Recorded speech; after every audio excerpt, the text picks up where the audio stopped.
Doon sa naging sistema, doon sa insidente na dinalaw ho kami ng congressman vlogger na Tigagapan. At dito po, siya ay nag-vlog doon sa aming National Highway Maharlika. National Highway, nasakop po ng San Leonardo. At doon ho sa kanyang pagbablog.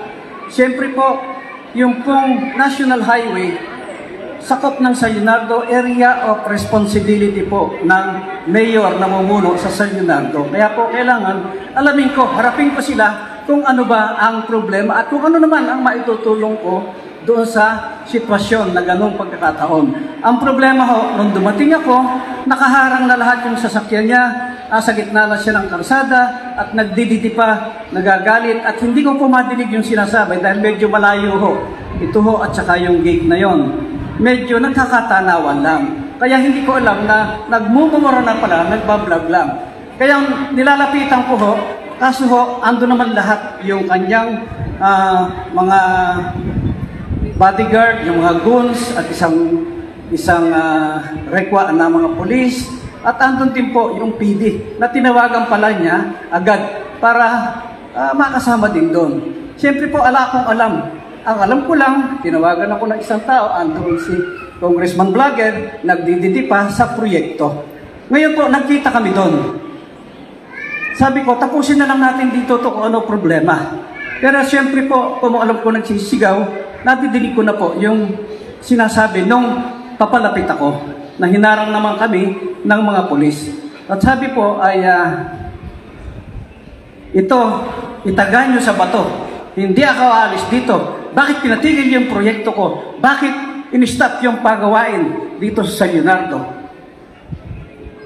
Sabi niya, may nakaprood ba sa inyo ng Facebook Live video?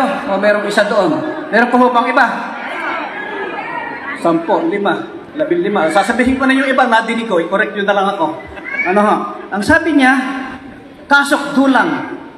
Itawag ko yung pick-up na yun na humarang. At inipinahinto yung aking proyekto. Hindi ako alis dito, itagan nyo sa bato. Tama ho ba?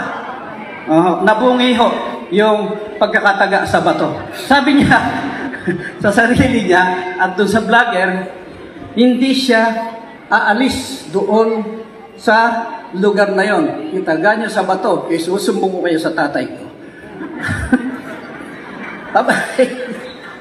Ganun po ang sistema. At nung bandang huli naman, binago na naman. Aalis ako rito, pero sabi niya, babalik ako. Aalis ako rito kung aalis din si Mayor Elan doon sa kinatatayuan niya. Tama mo ba? Nadinig niyo ba yun? Paano? Nadinig? Tama ba yung sinasabi ko? Tama po. Yun.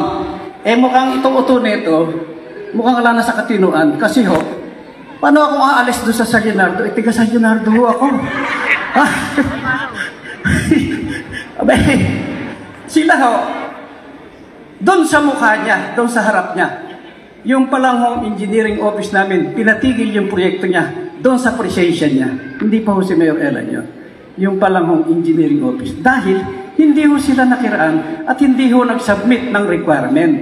Yung pong ating bawat munisipyo, meron din pong mga ordinansa. At yung pong DPWH, meron pong department order na kailangan, kung ano man yung gagawin mo, pagpulungan nyo, kung ano yung huhukayin nyo doon, at baka maapektuhan yung highway, maapektuhan yung mga converts or PLDT, yun pong nakabaon na supply ng tubig, baka maapektuhan. Kaya andun lang ako. Yun ho ang umpisa. Sila ang nagpunta, sila po ang nagpataga sa bato, at matagaan ang bato ito atin.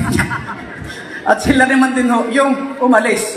Ang depresya ho nito, nakita naman natin, nag-iisa na lang doon sa, akala ko tapos na eh. Nag-iisa na lang pala, nung mapanood ko, nung umuwi na ako, nag-iisa na lang doon sa sasakyan. Bago sumakay ng kanyang service, nakaganon pa yung camera. Kumakana pa pala. Nagmumura pa rin pala, no? Nag-iisa na lang sa dilim. Doon sa loob ng sasakyan, bira pa rin ang bira, kana, mura ng mura. Mukhang orat nito.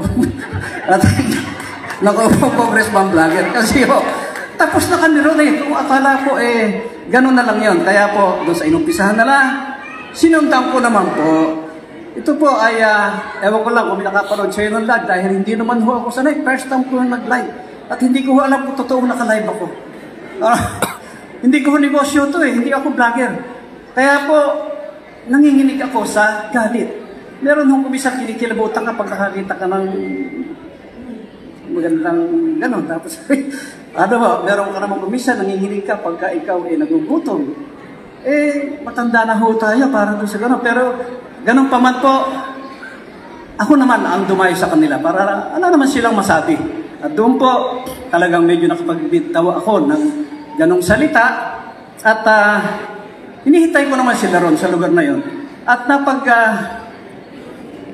nakita ko naman po ron, mismong backhoe ni Kong Eming, vlogger Pascual, mismong sa barangay na ni Kapitan Boy Paslang. Andun po yung backhoe nila, pero asa lugar po ng mga natibidad na lote. Pag-aari po ito na Mayora Baby. At doon po, pinababa ko yung kanyang operator at saka yung kanyang checker, pinatawag ko, in-interview ko. Ewan ko, may nakapanood sa inyo, hindi ko rin ho alam eh. Alaho, meron ho ba? Merong isa.